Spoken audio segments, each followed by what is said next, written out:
Euh, pour les deux premières parties que je vais balayer rapidement, je vais tirer profit, si je puis dire, ou plutôt bénéfice des présentations de certains de mes collègues ce matin, donc sur la complexité des atmosphères, qui est un prérequis un petit peu à mon propos.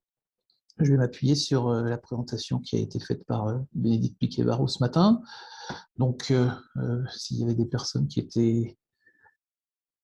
Pardon, je me mets en mode pointeur, qui n'étaient pas à l'écoute. Elle a surtout rappelé toute la chimie atmosphérique qui a lieu dans le réacteur qui est l'atmosphère, avec une phase gazeuse, une phase particulière, avec des éléments primaires et des éléments secondaires, c'est-à-dire non émis, mais produits par cette chimie dans le réacteur atmosphérique.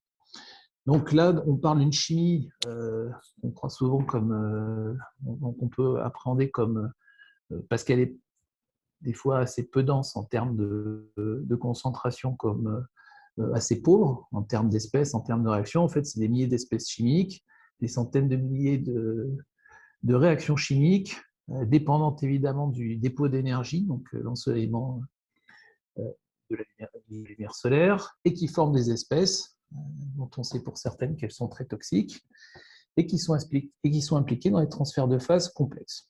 Ça a été décrit très longuement et parfaitement par Bénédicte ce matin lors de la première conférence.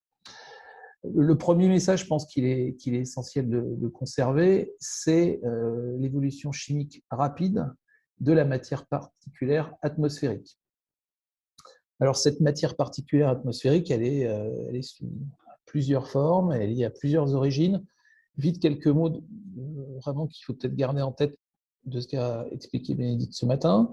En plus de la composante organique ou carbonée de l'aérosol, on va retrouver dedans des phases comme des sulfates, des nitrates, qui finalement retranscrivent l'histoire et le vieillissement de l'aérosol.